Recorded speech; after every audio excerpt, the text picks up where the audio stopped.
Hello everyone, my name is Nikhil and welcome to the channel. आज की इस video में हम दो सरकारी नौकरियों की बात करने वाले हैं। एक सरकारी नौकरी ऐसी है जिसमें कोई भी सिंपल ग्रेजुएट अप्लाई कर सकता है और 20 साल से लेकर के 40 साल के बच्चे, मतलब 40 साल का आदमी तक अप्लाई कर सकता है।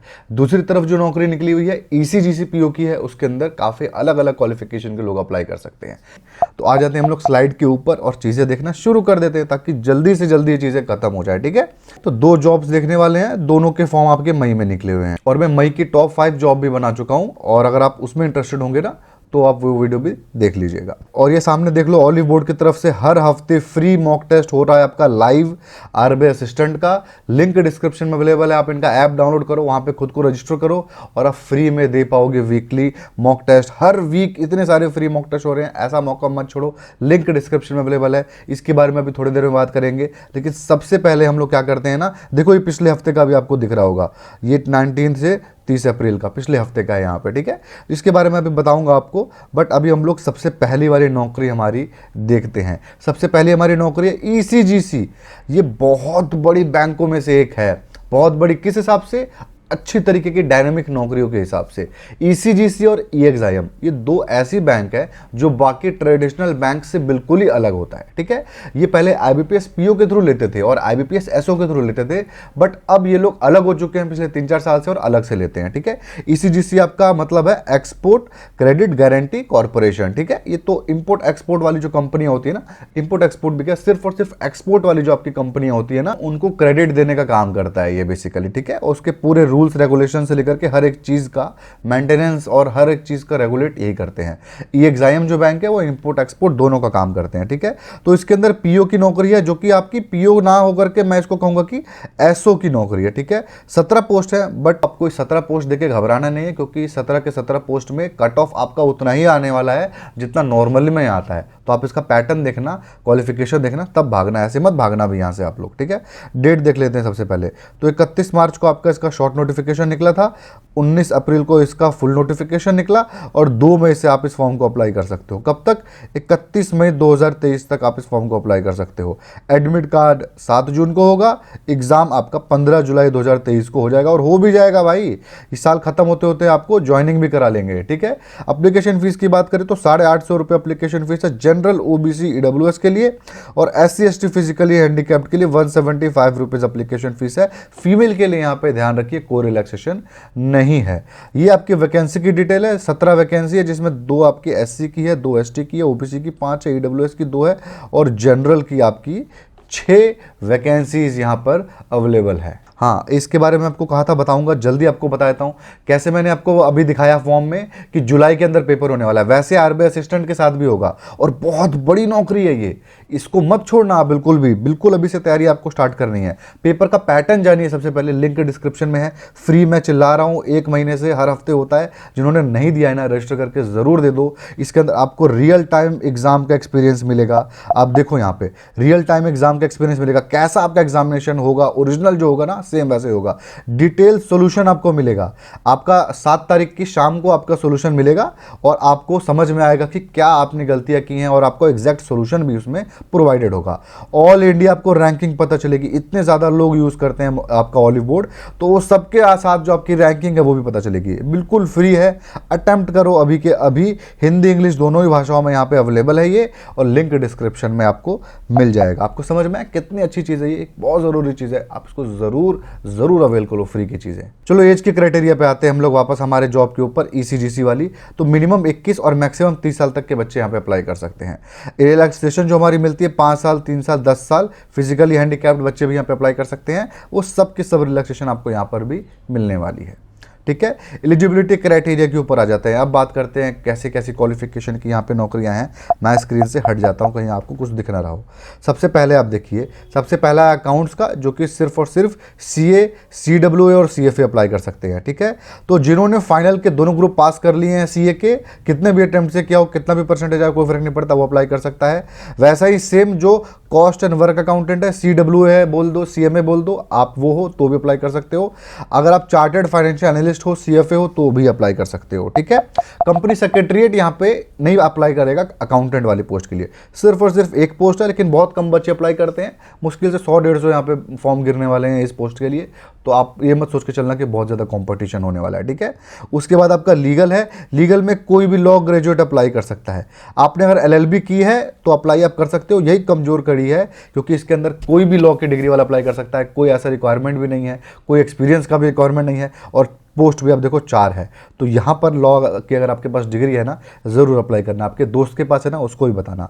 नेक्स्ट हमारा कंपनी सेक्रेटरीट का, तो अगर आप कंपनी सेक्रेटरीट हो, सारे पेपर निकल चुके हैं, एक पोस्ट है, अप्लाई आप कर सकते हो, ठीक है। उसके बाद एक्चुरी की पोस्ट है। अगर आपने एक्चुरियन का पेपर दिया हुआ है और एक्चुरियन के आपके 3 पेपर कम से कम निकले, और उस 3 पेपर में ये होना चाहिए CM1, CS1 एंड CS2, या इसका पहले कुछ और नाम होगा ना, तो वो भी आपका निकला हुआ हो तो फर्क नहीं पड़ता। ऐसा नहीं है कि आपको दोबारा नया वाला निकालना है, पुराना वाला भी निकाला होगा तो आप इस पोस्ट के लिए अप्लाई कर सकते हो। तो एक्चुरियल का आपका 3 एग्जाम भी निकला होगा तो आप अप्लाई कर सकते हो। 16 आई थिंक एग्जाम इसके अंदर होते हैं, और आपका 2 पोस्ट यहाँ पर इसमें अवेलेबल है। नेक्स्ट है हमारा IT, ये भी एक कमजोर कड़ी है। IT के अंदर कौन अप्लाई कर सकता है? BTech कर सकता है, BE कर सकता है, कंप्यूटर साइंस में होगा आप तभी अप्लाई कर सकते हो, या फिर आपका IT में होगा, ठीक है। मैकेनिकल वाले ये सब नहीं कर सकते, सिविल वगैरह। दूसरा आपका अगर आपने MCA किया हुआ है तो भी आप अप्लाई कर सकते हो, ठीक है, जिसमें आपका साइबर सिक्योरिटी के अंदर भी आपका 6 महीने का कोर्स किया होना चाहिए। तो अगर आपने MCA किया हुआ है ना, 6 महीने का साइबर सिक्योरिटी कोर्स बन जाता है।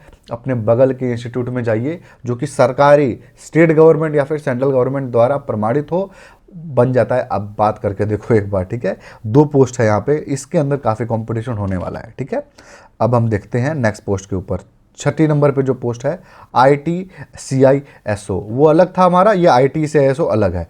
इसके अंदर BTech या BE अप्लाई कर सकता है, कंप्यूटर साइंस वाला, IT वाला, कंप्यूटर इंजीनियरिंग वाला, इलेक्ट्रॉनिक्स एंड इंस्ट्रूमेंट वाला, मैकेनिकल वाला भी कर सकता है, ठीक है, या फिर MTech हो या फिर कोई भी मास्टर डिग्री हो कंप्यूटर साइंस में तो भी अप्लाई कर सकता है। कंप्यूटर साइंस में नहीं है तो IT में हो, आपकी इंफॉर्मेशन सिक्योरिटी में हो, साइबर सिक्योरिटी में हो, ठीक है, तो भी आप चाहो तो अप्लाई कर सकते हो। इसमें प्रेफरेंस के बारे में लिखा हुआ है कि प्रेफरेंस साइबर सिक्योरिटी वाले को देंगे, तो कोई इसका फर्क नहीं पड़ता है, ये हटा दो, कोई इसका मतलब नहीं है यहाँ पे, ठीक है। आपके 7th नंबर की पोस्ट पे आते हैं। 7th नंबर पे आपका है country under writing and research, ये आपकी पोस्ट है। इसके अंदर मास्टर डिग्री चाहिए स्टेट्स या फिर मैथमेटिक्स के अंदर, ठीक है। अगर आप इसके अंदर नहीं है तो इकोनॉमिक्स में या फिर इकोनोमेट्रिक्स में या फिर स्टैट्स एंड इन्फॉर्मेशन में आपकी मास्टर डिग्री है तो भी आप अप्लाई कर सकते हो। इसकी एक पोस्ट है, ऊपर वाले की भाई आपकी एक ही पोस्ट है। अब हम आते हैं नेक्स्ट पोस्ट के ऊपर जो कि है राजभाषा अधिकारी। तो इस पोस्ट का मैं आपको थोड़ा डिटेल में बताता हूँ, ध्यान से सुनिएगा, इसको समझना थोड़ा सा मुश्किल हो जाता है। राजभाषा अधिकारी के लिए कोई भी पोस्ट ग्रेजुएट बच्चा अप्लाई कर सकता है। अगर आप ग्रेजुएशन वाले हो तो अप्लाई कर ही नहीं सकते हो, ठीक है। तो अगर आपकी पोस्ट ग्रेजुएशन हिंदी में थी लेकिन इंग्लिश एक आपका मेन सब्जेक्ट था ग्रेजुएशन में, one of the main subjects में से एक था, ऐसा नहीं कि इंग्लिश में आपको ग्रेजुएशन करने की जरूरत है, बस एक इंपॉर्टेंट सब्जेक्ट था, और आपके ग्रेजुएशन में 60% से ज़्यादा ऊपर मार्क्स थे तो अप्लाई आप कर सकते हो। लेकिन यहाँ पर जो परसेंटेज है ना वो काफ़ी डाइसी है, एग्जैक्टली स्टेट नहीं किया गया है, इसके कई मतलब निकलते हैं। तो यहाँ पर आप क्या कर सकते हो, इसका फ़ायदा उठा सकते हो। या तो आपके पोस्ट ग्रेजुएशन में या तो ग्रेजुएशन में किसी एक में भी 60% से ज़्यादा आया होगा ना तो अप्लाई आप कर देना इस पोस्ट के लिए। और अगर आप SC ST फिजिकली हैंडीकैप्ड हो तो 55% पे भी अप्लाई कर सकते हो, ठीक है। तो आपको समझ में आ गया। और ये वाइस वर्सा भी है, अगर आपकी पोस्ट ग्रेजुएशन इंग्लिश में है और हिंदी आपका एक सब्जेक्ट था ग्रेजुएशन में, और PG और UG में से किसी में भी 60% से ज़्यादा मार्क्स आए थे तो अप्लाई आप कर सकते हो। इसमें से कुछ भी नहीं था लेकिन आपने मास्टर डिग्री ले ली है, किसी भी सब्जेक्ट में ली हो कोई फर्क नहीं पड़ता, लेकिन ग्रेजुएशन में हिंदी और इंग्लिश दोनों सब्जेक्ट आपने पढ़ाई की है, और ग्रेजुएशन में या फिर PG में किसी में भी आपके 60 से ऊपर मार्क्स आ गए थे, 60% से ऊपर, तो आप इस पोस्ट के लिए अप्लाई कर देना, ठीक है। ये आपको सिंपल था, आई थिंक समझ में आ गया होगा। थोड़ा वैसे सिंपल तो नहीं था लेकिन आ जाना चाहिए समझ बताने के बाद। 4 पोस्ट यहाँ पर आपको इसमें देखने को मिलेगी। नेक्स्ट है हमारा डाटा साइंस का, इसके अंदर आपका मास्टर डिग्री चाहिए डाटा साइंस के अंदर, ठीक है, एक पोस्ट है। ये भी आपकी सबसे कम मतलब कंपटीशन वाली पोस्ट में से एक है, ठीक है। यहाँ पर आप सुन लीजिए ध्यान से ये चीज़ कि आपका जो डॉक्यूमेंट है वो आपका इस डेट से पहले चाहिए, यानी 1 अप्रैल से पहले आप ग्रेजुएशन अगर आपकी हो रखी है या फिर जो भी डिग्री ऊपर आपकी मांगी गई है ना वो आपकी 1 अप्रैल से पहले आपके हाथ में होनी चाहिए, तभी आप अप्लाई कर सकते हो, वरना नहीं कर सकते हो। तो फाइनल ईयर के बच्चे इसके अंदर एक तरीके से अप्लाई नहीं कर सकते हैं, ठीक है। नेक्स्ट हम लोग आते हैं एग्जाम पैटर्न। देख लो, एग्जाम पैटर्न इसके अंदर सिंपल है। ये आपका प्रीलिम्स और मेंस दोनों इसी को बोल लो। इसके बाद आपका एक ऑब्जेक्टिव नहीं है, डिस्क्रिप्टिव पेपर है। तो बहुत सिंपल एक तरीके से देखा जाए तो किसी और बैंकिंग सेक्टर के एग्जामिनेशन से, ठीक है। क्योंकि यहाँ पे आपको 200 क्वेश्चन, 200 मार्क्स यहाँ पे टाइम भी मिल रहा है, 140 मिनट मिल रहा है। इसका एग्जामिनेशन का लेवल क्या होगा, एग्जैक्टली आपका IBPS SO या IBPS PO के ही जैसा होगा, ठीक है। इसका एग्जामिनेशन भी IBPS ही ले रही है। तो रीजनिंग का होगा आपका पेपर 40 क्वेश्चन 40 मार्क्स, सॉल्व करने के लिए 30 मिनट मिलेगा। इंग्लिश में 40 क्वेश्चन 40 मार्क्स, सॉल्व करने के लिए 20 मिनट मिलेगा। जनरल अवेयरनेस में 30 क्वेश्चन 30 मार्क्स, सॉल्व करने के लिए 10 मिनट मिलेगा। क्वांट के अंदर 40 क्वेश्चन 40 मार्क्स, सॉल्व करने के लिए 40 मिनट मिलेगा। प्रोफेशनल नॉलेज में 50 क्वेश्चन 50 मार्क्स, सॉल्व करने के लिए 40 मिनट मिलेगा। प्रोफेशनल नॉलेज जो आपका है एग्जैक्टली IBPS SO के ही जैसा आएगा। कोई भी आप IBPS SO का आप डाउनलोड कर लो। और इसमें 50 मार्क्स का क्या होगा, जो भी आपका डिग्री होगी ना, CA होगी तो CA के क्वेश्चन पूछेगा, बीटेक होगा तो बीटेक के क्वेश्चन आपसे पूछेगा, ठीक है। जो इनकी रिक्वायरमेंट होगी। आपकी सिलेबस अगर आपको बिल्कुल नहीं आइडिया है, टेलीग्राम पे फॉलो कर लो, टेलीग्राम पे मैं सिलेबस डाल दूंगा। मुझे पता है एयरबैग ग्रेड बी का मुझे अब डालना है, वहाँ पे प्रीवियस पेपर भी नहीं डाला है मैंने, वो भी डालने वाला हूँ। और इसके आपका वो भी डाल दूंगा मैं कि आपका इसका पैटर्न क्या होने वाला है, ठीक है। इसके बाद जो इसको पास कर लेगा उसका होगा डिस्क्रिप्टिव टेस्ट। एक ऐसे राइटिंग है, एक रेसिस राइटिंग है। आपको एक क्वेश्चन करना है, 2 में से 20-20 मार्क्स का है। 40 मिनट आपको मिलने वाला है बोथ पेपर को मिला करके। तो ये हो गया आपका एग्जामिनेशन पैटर्न, ठीक है। चैनल को आप सब्सक्राइब कर दो, वीडियो को लाइक कर दो, आप देख रहे हो आपको मज़ा आ रहा है तो। नेक्स्ट हम लोग आते हैं, नेक्स्ट हमारा है BPSSC के अंदर। तो BPSSC की रिक्रूटमेंट है। यहाँ पर हमारी रिक्रूटमेंट किसके ऊपर है, तो बिहार पुलिस के अंदर है। ध्यान से सुनिए, बिहार पुलिस भले है लेकिन अप्लाई कोई भी कर सकता है। विदेश में कहीं के भी नागरिक को अप्लाई आप कर सकते हो, ठीक है। SI की पोस्ट है, इसके अंदर SI प्रोविजन की पोस्ट है और आपका SI SDFSO के अंदर पोस्ट है। ये आपका फायर डिपार्टमेंट के अंदर है। 2 अलग अलग तरीके की पोस्ट है यहाँ पे आपकी, ठीक है। डेट आप पहले ध्यान से देख लो, 4 मई से आपका ये फॉर्म स्टार्ट हो गया है भरना। 4 जून इस फॉर्म को भरने का लास्ट डेट है। फीस पेमेंट करने का भी 4 जून लास्ट डेट है। और आपका इसके अलावा कोई और डेट यहाँ पर नहीं दिया गया है, ठीक है। समझ में आ गया आपको। नेक्स्ट हम आते हैं एप्लीकेशन फीस के ऊपर। जनरल, OBC और EWS, और आप अगर किसी दूसरे राज्य के हो और आप किसी भी कैटेगरी के हो, अप्लाई नहीं कर सकते। आप जनरल ही पोस्ट के लिए अप्लाई करना पड़ेगा। आप राजस्थान के हो और शेड्यूल कास्ट हो तो यहाँ अप्लाई करोगे तो आपको जनरल के जैसे अप्लाई करना पड़ेगा और फीस भी पूरी देनी पड़ेगी 700 की, ठीक है। तो जो बिहार के डोमिसाइल है, SC ST है, उनके लिए 400 रुपये है। फीमेल कैंडिडेट के लिए जो कि बिहार डोमिसाइल होंगे उनके लिए 400 रुपये है, ठीक है। आते हैं हम लोग पोस्ट के ऊपर। पोस्ट के ऊपर बात करें तो जो सब इंस्पेक्टर प्रोबिशन वाली हमारी नौकरी है, इसके अंदर टोटल 11 पोस्ट है। इसमें से एक आपकी फीमेल की पोस्ट है, वो भी जनरल के लिए, ठीक है। और इसमें आपका बाकी आप देख सकते हो यहाँ पे सामने आपका जो भी आपकी पोस्ट है। शेड्यूल ट्राइब के लिए कोई पोस्ट नहीं है तो अप्लाई करने की ज़रूरत ही नहीं है, ठीक है। और बाकी सारे पोस्ट के लिए आप चाहो तो अप्लाई कर सकते हो। नेक्स्ट हम लोग आ जाते हैं आपका जो फायर डिपार्टमेंट था ना, फायर स्टेशन जो ऑफिसर है उसका, ये भी सब इंस्पेक्टर लेवल की नौकरी है। इसके अंदर टोटल आपके 53 पोस्ट हैं। अनरिजर्व जनरल के लिए 18, EWS के लिए 5 है, SC के लिए 9, ST के लिए 1 और आपकी बैकवर्ड कास्ट के लिए आपकी 11 और 7 है। फीमेल के लिए भी यहाँ पे 2 सीट्स रिजर्व्ड है। टोटल आपकी 53 सीट्स यहाँ पे हो जाती है, ठीक है। एज की बात कर लेते हैं तो इसको किस उम्र के लोग अप्लाई कर सकते हैं, आपके सामने आप देख लो। दोनों ही पोस्ट का एक ही क्राइटेरिया है। 37 ईयर्स तक के आपके जनरल EWS वाले मेल अप्लाई कर सकते हैं। फीमेल के लिए 40 साल तक है। और आपका OBC के लिए 40 साल मेल है और 40 साल फीमेल है। SC ST के लिए भी 40 साल है। तो बहुत अच्छी बात है, 40 साल की उम्र में भी पुलिस में लोग ले रहे हैं। तो एज का क्राइटेरिया आपका 20 से 37 साल के बीच में है। और जो इसकी काउंटिंग होगी एज की, वो 1 जनवरी 2023 से काउंट होगा। ये SSC की तरह अगस्त नहीं किया हुआ है, समझ रहे हो। बच्चे प्रोटेस्ट कर रहे हैं क्योंकि अगस्त कर दिया है। यहाँ पे अच्छा काम किया है कि जनवरी तक आपका काउंट होगा, उसके बाद आप पैदा हुए हो तो आपका 1 साल कम ही काउंट होगा, ठीक है। अब आ जाते हैं एलिजिबिलिटी क्राइटेरिया के ऊपर, जो कि हिंदी में समझाया गया है और मैं आपको इंग्लिश में समझा देता हूँ। कोई भी ग्रेजुएट इस फॉर्म को अप्लाई कर सकता है। ग्रेजुएशन की डिग्री आपके 1 जनवरी 2023 से पहले की होनी चाहिए। तो फाइनल ईयर के बच्चे यहाँ पे अप्लाई नहीं कर सकते हैं। समझ में आया आपको। यहीं आपको इंग्लिश में भी लिख दिया गया है कि कोई भी ग्रेजुएट इस फॉर्म को अप्लाई कर सकता है।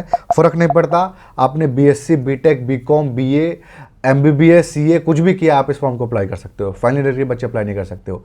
33% आया है चाहे 93 आए, कोई फ़र्क नहीं पड़ता, आप अप्लाई कर सकते हो। करस्पॉन्डेंस के बच्चे हो फिर भी अप्लाई कर सकते हो। कोई और एक्स्ट्रा यहाँ पे क्राइटेरिया नहीं है। आई थिंक आपको ये सब समझ में आ गया होगा। क्राइटेरिया इसका बहुत सिंपल था, ठीक है। पैटर्न भी इसका बहुत सिंपल है। इसका पैटर्न अगर चाहिए होगा ना, इसका पैटर्न मुश्किल है, इसीलिए मैं कह रहा हूँ अगर चाहिए होगा, क्यों मैं अपना टाइम वेस्ट करूँ, अगर नहीं चाहिए होगा तो आप कमेंट सेक्शन पे कमेंट करिएगा, टेलीग्राम ग्रुप में मैं डाल दूंगा इसका पूरा का पूरा सिलेबस। मुझे पता है 2 प्रीवियस ईयर पेपर्स मैंने नहीं डाले, डालने वाला हूँ, आरबीआई ग्रेड बी का असिस्टेंट का भी डालने वाला हूँ, और उसके साथ आपका ये भी डाल दूंगा, इसका सिलेबस भी डाल दूंगा, आप कमेंट करोगे तो ठीक है। तो इसका सिलेबस देखो ये है, प्रीलिम्स एग्जामिनेशन आपको सबसे पहले देना है, उसके अंदर आपके कुल 100 क्वेश्चन आएंगे 200 मार्क्स के, ठीक है। तो आपका ये होगा, और 2 घंटे का आपका ये पेपर होगा, मिनिमम 30% आपको स्कोर करना है। 0.2 की आपकी नेगेटिव मार्किंग है, नेगेटिव मार्किंग भी काफ़ी ज़्यादा कम है, ठीक है। तो ये आपका हो गया प्रीलिम्स। जो इसको पास करेगा वो आएगा मेंस के अंदर। मेंस में आप देख लो ये सारा सिलेबस है, प्रीलिम्स का भी आपको बता दूंगा टेलीग्राम के ऊपर, ठीक है। इसके अंदर 100 क्वेश्चन आएंगे 200 मार्क्स के, और परीक्षा आपकी 2 घंटे का होगा, और इसके अंदर भी 30% मिनिमम आपको लेकर के आना ही है। 0.2 की आपकी नेगेटिव मार्किंग है, समझ में आया आपको। और हिंदी भाषा की नॉलेज होना ज़रूरी है, अगर ज़ीरो नॉलेज है हिंदी भाषा की तो आपको यहाँ थोड़ा सा प्रॉब्लम हो सकता है, समझ में आया आपको। इसके अलावा मैं आपको बता दूं भाई, हो गया हमारा जॉब का यही है, जो भी आपको जॉब बताया ना दोनों सबकी आपको नोटिफिकेशन और अप्लाई ऑनलाइन करने की लिंक डिस्क्रिप्शन में मिल जाएगी। आरबीआई ग्रेड बी का फॉर्म अभी बाहर है, अप्लाई कर देना, इसके ऊपर वीडियो बना चुका हूँ। ये आरबीआई ग्रेड बी नो निखिल सर्च कर लो। इसके अलावा मैं आपको बताऊँ तो असिस्टेंट कमांडेंट वाला भी मैंने फॉर्म का वीडियो बनाया प्रॉपर, ये भी अभी निकला हुआ है, आप चाहो तो इसको अप्लाई कर सकते हो, इसको कोई ग्रेजुएट अप्लाई कर सकता है, ठीक है। और आरबीआई असिस्टेंट वाला भाई लिंक डिस्क्रिप्शन में है, ज़रूर अटेम्प्ट कर लो, ऐसी चीज़ें मत छोड़ना फ्री वाली, ठीक है। तो बस यही था आज की वीडियो में। आई होप आपको इस वीडियो से फायदा मिला होगा। फायदा मिला तो वीडियो को लाइक ज़रूर करें, कमेंट करें अपने डाउट को, और अगर आपको ऐसे और वीडियोस देखने होंगे तो अपने चैनल को भी जरूर सब्सक्राइब करें। Thank you.